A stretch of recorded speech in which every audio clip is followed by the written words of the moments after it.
Alright, I watched the highlights and a lot of the plays in some of the preseason games, which I didn't get a chance to do really before. So I saw some things, and I kind of wanted to talk about them because there are no games today, so all we can really do is talk about what we've already seen. So, I know it's the preseason, and I'll be the first to tell you we shouldn't take things we see here too seriously. But I was watching some of the highlights, and the first thing I noticed, I was watching the Eagles-Patriots preseason game, the highlights.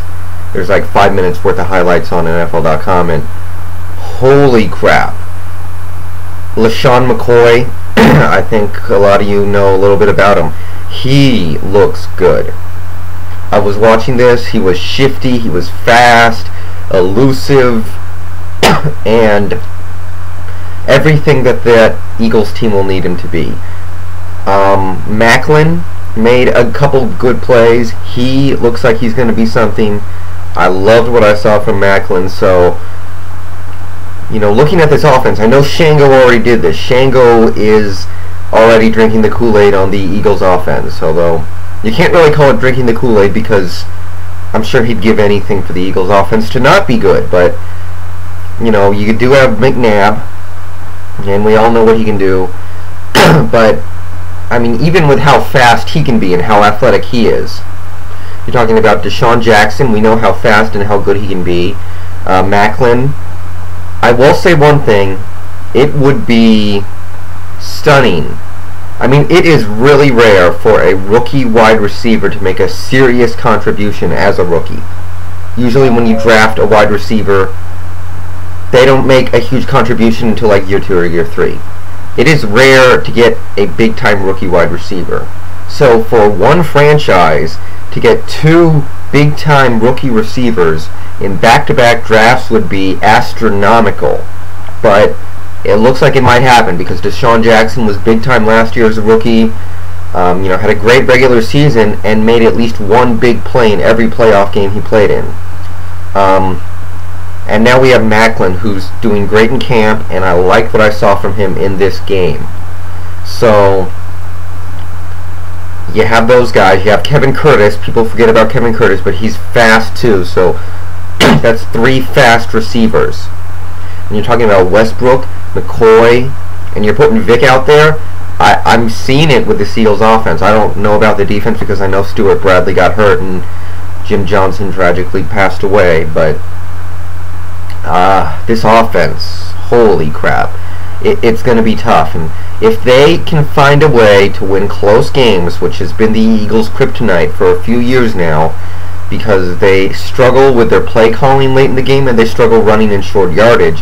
If they figure that out one way or another, I don't know how they're going to do it, but if they can, that I see a 12-win team in Philadelphia. So that was really impressive to me. I watched Atlanta-Detroit highlights. Matt Stafford looks good. I love the way he throws the ball. I know that his numbers were pretty good. He did throw the one really bad interception, but it's more than that. First of all, 3 of his passes were dropped. 3 of his passes were right on the money. Kerry Colbert and some other guy dropped them. So 3 passes were dropped, so that would have changed everything. He did throw the one really bad pick, but it's going to happen. But more than that, his arm is a cannon, and he makes it look effortless. I was watching that game. He makes it look easy. He reminds me of Jay Cutler. Jay Cutler did the same thing too. He doesn't just go out there and play like he's a good quarterback, which I think he did, but he's got this swagger. Like, he carries himself like, I should be good. I should be playing awesome, So, I loved what I saw from Stafford.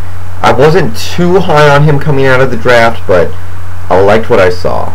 I really did. To contrast, if you watch Matt Stafford's highlights from this game, and then you go to the Titans-Buccaneers game and watch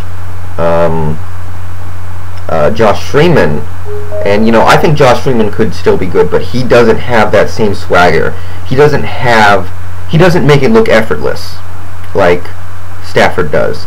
When Josh Freeman was throwing it, it looked kind of mundane, I guess. So, you know, I still think Freeman could be good, but Stafford just made it look effortless.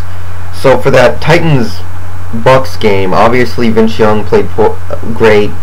It was Kerry Collins that actually didn't play very well, but I know it's pretty much meaningless. Vince Young's just playing for third string. Well, trying to get second string. He might get third string.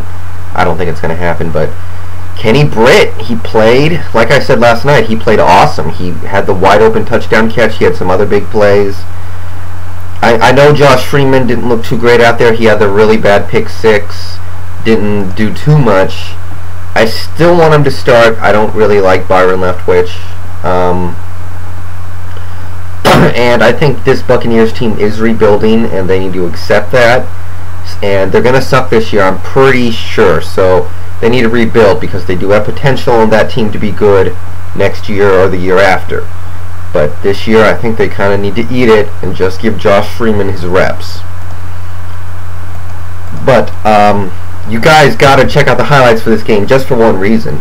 Josh Johnson, he had the quarterback draw that went for like 45 yards. That guy is fast. Holy man. He just went around the corner, I think it was. He just took off down the sideline and he blazed down the sideline. I mean, that was something. That was impressive. And I know he has pretty much no chance of getting the starting job, but that was something. And it makes me think, how are they going to use this guy? Because he's got some legs on him. I did watch some Packers-Browns highlights. Rodgers looked good. The Green Bay offense looks great, I thought. I thought they did a lot of things good. And, you know, they were good last year, even though the team was bad. So I'm sure they're going to be good this year. Obviously, they scored the 2 touchdowns. So Green Bay looked good. And I'm even going to say Brady Quinn made some good throws. I know he threw the one pick at the end. He should not have been in the game. I think Derek Anderson got injured or something like that. But Quinn, for the most part, I kind of liked it. I didn't really like what I saw from him last year.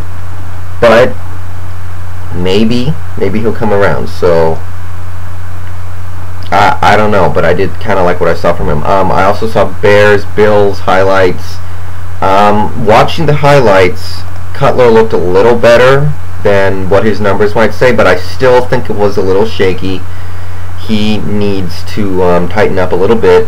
He looked a little inaccurate. The pick was bad. So, yeah. But I did think the Bears team actually looked pretty good. There were some receivers making some plays. The defense was getting good pressure. I know they lost because of all the turnovers, but I thought they at least looked decent out there. But Cutler did need to tighten up. I know Orton was awful in his Denver debut, but there's a lot of pressure on Cutler too on the other side of that trade. So that's pretty much all the highlights I got to see. So I saw a lot of stuff, and there's a good chance a lot of it isn't going to mean anything, but it's all we have right now, so we may as well talk about it. So we got no games today, but we do have some interesting games tomorrow, Monday. Jaguars and Dolphins. Now, people are kind of forgetting about Jacksonville this year, but you know, if you look at what happened last year, that team didn't really seem to like each other, and the offensive line was just decimated with injuries. So, looking at that, the offensive line of Jacksonville, if it stays healthy, maybe that's a different team. So it's going to be interesting to see what they bring out there. Miami, obviously they were good last year, but this year it's going to be a lot tougher to be as good as they were last year. So that's interesting just in general. And the Giants are going to play Carolina. Now, obviously, Carolina does have some interesting facets to see if there's a quarterback battle. I don't think there is. I think there maybe should be, but there probably isn't. We're going to see if there's maybe a quarterback battle out there. And for the Giants side, we get to see, hopefully, Hakeem Nicks. Because if Hakeem Nicks at least provides a threat for the Giants, they should be right up there in the NFC again. If not, it's going to be a lot harder. So somebody in the wide receiving core on the Giants needs to at least provide that big-time threat. it's probably going to be Hakeem, but it could be anyone. Alright, that's really all I got, so I'm out.